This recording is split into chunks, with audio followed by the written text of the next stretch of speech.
ከጎጃም ምሽጎች እስከ ወሎ ተራሮች የሸዋ ሜዳዎች እንዲሁም የጎንደር ቄዎች በየቀኑ የሚሰማው የጥይት ድምጽ በየቀኑ የምንሰማው የላስጨራሽ የፋኖ ተጋድሎች ወደ አዲስ አበባ እየቀረቡ መምጣታቸውን የሚያሳዩ ሆነዋል። የህዝቡ ቁጣና የፋኖ ወታደራዊ ስልት ተቀናጅቶ የብልጽግናውን ቤት በሮች ሊያንኳኩ እየተቃረቡ ይመስላል። በከፍተኛ ሁኔታ የሰው ኃይሉ የተመናመነበት አገዛዙ መሬቱ የእናንተ ነው ሰማዩ እኔ ነው በማለት አማራ ክልል ሰማይ ላይ ያሰማራውን የብረት ወፍ መንጋ ተማምኖ የመጨረሻ ድሉን እየሞከረ ይገኛል።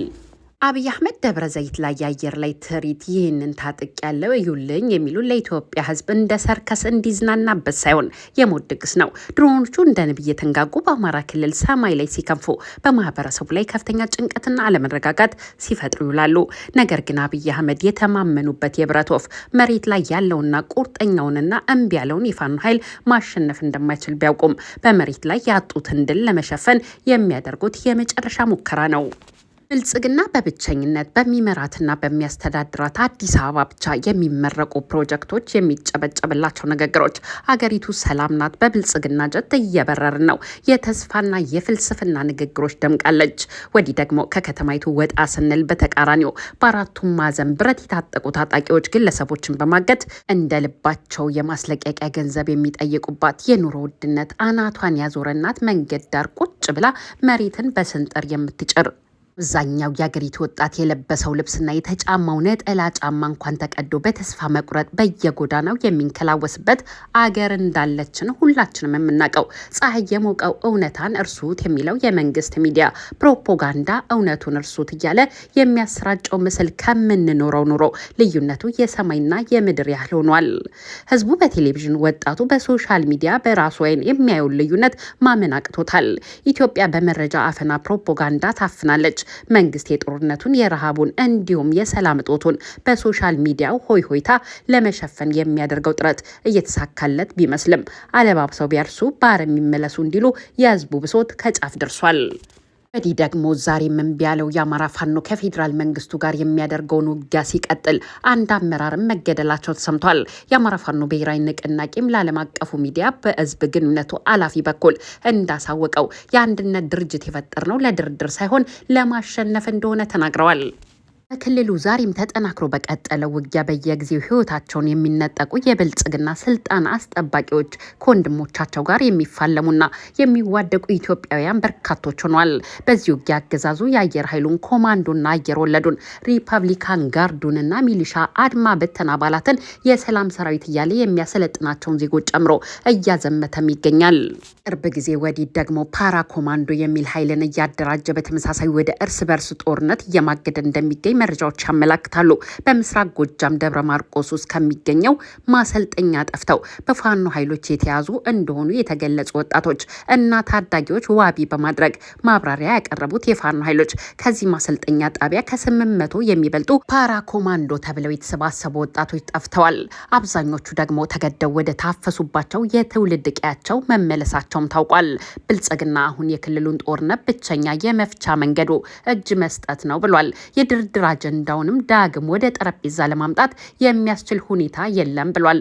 አዲስ የተፈጠረው የአማራ ፋኖ ብሔራዊ ንቅናቄም አንድ የሆነ ድርጅት የፈጠር ነው ከአገዛዙ ጋር ለመደራደር ሳይሆን በአንድነት አሸንፈን አገዛዙን ለማስወገድ ነው ሲል ለቢቢሲ ተናግሯል። ሶስተኛ ዓመቱን የያዘው የክልሉ ጦርነት የፋኖ ኃይሎች ያልተማከለ የጥቃት ስልቶችን የተከተሉበት እንደነበረ ተነግሯል። ከቅርብ ጊዜ ወዲህ ግን አገዛዙ ጥምር ኃይል እያለ የሚጠራው ሰራዊቱን ወደ ፋኖ ኃይሎች መገኛ በማሰማራት የፋኖ ኃይሎችን ክንፍ ለመሰባበር ያደረገው ጥረት አልተሳካለትም። በፋኖ ኃይሎች በኩል ደግሞ በጉዞ ወቅቶች በሚፈጸሙ ጥቃቶችና አስቀድመው በካምፖችና ምሽጎች ላይ በሚከፍቱት ተኩስ እንደቀጠሉ የታወቀ ሲሆን በሁሉ ቀጠና መካነ ሰላም ውስጥ በፋኖ ኃይሎች የመንግስት ወታደሮች ምሽግ ላይ ጉዳት እንዳደረሱም ተነግሯል። የአማራ ፋኖ ተጋድሎም ከፍተኛ መስዋዕትነት እየከፈለ ቀጥሏል። ሰሞኑን ከመንግስት ኃይሎች ጋር ውጊያዎች ከተደረጉባቸው ቀጠናዎች ውስጥ የአልፋ አካባቢ የሚገኝ ሲሆን በቀጠናው የፋኖ ኃይሎችን በአሰልጣኝነትና አመራርነት በማገልገል የሚታወቁት አርበኛ ሙሉ ቀን መገደላቸውን የፋኖ ኃይሎች አረጋግጠዋል። በወሎ ቀጠና መካነ ሰላም ውስጥ በፋኖ ኃይሎች የመንግስት ወታደሮች ምሽግ ላይ ጉዳት እንዳደረሱም ተነግሯል። ሌላኛው የካምፕ ጥቃት መፈጸሙ የተነገረው በሰሜን ሸዋ ዞን ሸዋሮቢት አቅራቢያ ዋንዛ ተብሎ በሚጠራው ስፍራ ነው። ሰሞኑን በደሴና ወልዲያ መርስ አካባቢ ከደብረ ማርቆስ የጁቤ መንገድ ምዕራብ ጎንደር ቋራ አገረ ጉርጉ መስመርም በሰሜን ወሎ ጋሸናና ላሊበላ መንገዶች ላይ በጉዞ ላይ በነበሩ ያገዛዙ ወታደሮች ላይም ጥቃት ተከፍተው ሰብአዊና ቁሳዊ ጉዳቶች ደርሰዋል። ተከታዩ መረጃችን በኢትዮጵያ የፌዴራል መንግስት እንደሚደገፍ የሚነገርለት የታጠቁ የትግራይ ኃይሎች በአፋር ክልል ከልቢቲ ረሱ በረሃሌ ወረዳ ቡሬ ተብላ በምትጠራ ቀበሌ ለመስፈር በዝግጅት ላይ እንዳለ ከአካባቢው ሕዝብ ጋር በዛሬው ዕለት ግጭት ውስጥ መግባቱ ታውቋል። የአካባቢው ነዋሪዎች ለዜና ምንጫችን እንደተናገሩት ሀራ መሬት በሚል ወረዳችንን የግጭት ቀጠና ለማድረግ እየተንቀሳቀሰ በመሆኑ ህዝቡ በተቃውሞ እንዲመለስ አድርጎታል ብለዋል። በታጣቂዎቹና በቀበሌው ህዝብ መካከል በተነሳ ግጭትም 2 ሰዎች በጽኑ መቁሰላቸውን የዜና ምንጫችን ዘግቧል። በፌዴራል መንግስት ድጋፍ የሚንቀሳቀሱት እነዚህ ታጣቂ የትግራይ ኃይሎች ሀራ መሬት በሚል በአፋር ክልል ከልቢቲ ረሱ ሰሜናዊ ዞን በሀብላና በመርጋሌ ወረዳዎች ሰፍረው እንደሚገኙም የደረሰ መረጃ ይጠቁማል። ቀደም ሲል በዚሁ ሰሜናዊ ዞን ኩምባ ወረዳ ሀራ መሬት በሚል ለመስፈር በዝግጅት ላይ እንዳሉ በተነሳ ህዝባዊ ተቃውሞ አካባቢውን ለቀው መመለሳቸውንም ጨምረው ለሚዲያችን ተናግረዋል። ከህዝባዊ ወያነ ሓርነት ትግራይ ህወሓት ተገንጥለውና ራሱን ሀራ መሬት ብሎ የሚጠራው ኃይል በህወሓት ላይ የተቀናጀ ጥቃት ለመክፈት መዘጋጀቱን ሲገልጽ እንደነበረ መረጃዎች ያሳያሉ። ቡድኑ በዚህ ዓመት መጨረሻ ትግራይን ሙሉ ለሙሉ ለመቆጣጠር እቅድ መንደፉንም በይፋ አሳውቋል።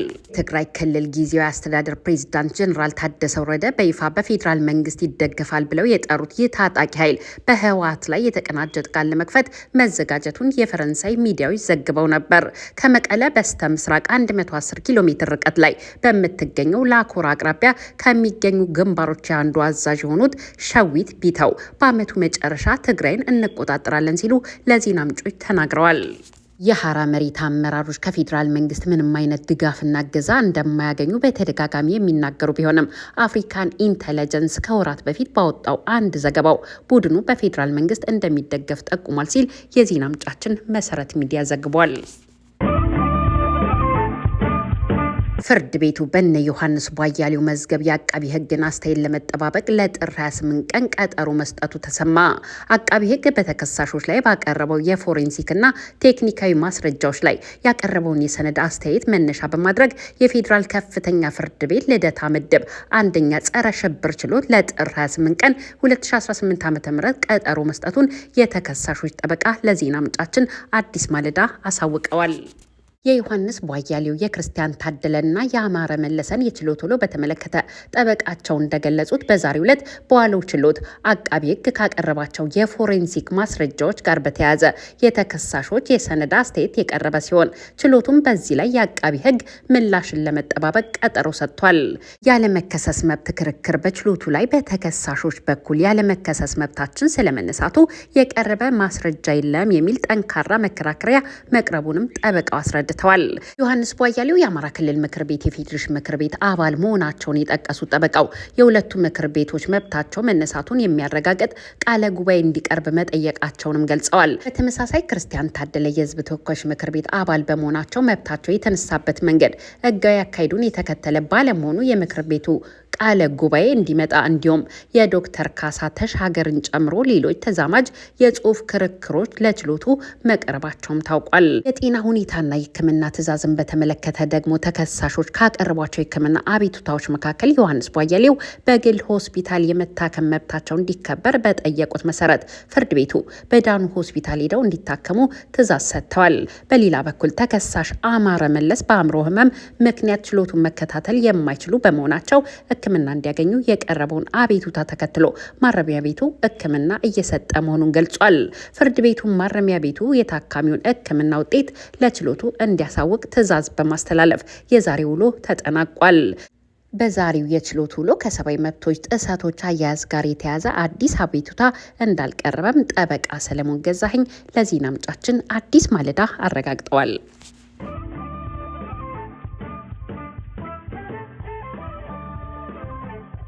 ውድና ውድና የተከበራችሁ አድማጭ ተመልካቾቻችን እኛም ለዕለቱ ያዝናቸው አጫጭር መረጃዎች እነዚህን ይመስሉ ነበረ። ወዳችሁና ፈቅዳችሁ ስላዳመጣችሁን አብራችሁን ስለነበራችሁ ከልብ አመሰግናለሁ። ለቤታችን አዲስ ከሆናችሁ ሰብስክራይብ፣ ላይክ እና ሼር በማድረግ ቤተሰብ እንድትሆኑን በትህትና በመጠየቅ እሰናበታለሁ። ሰላም ለሰው ልጆች ሁሉ ይሁን። ሰላም ለሀገራችን። በያላችሁበት የዓለም ዳርቻ ሰላማችሁ ይብዛ። የሀገሬ ልጆች ቸር ያሰማን። ሻሎም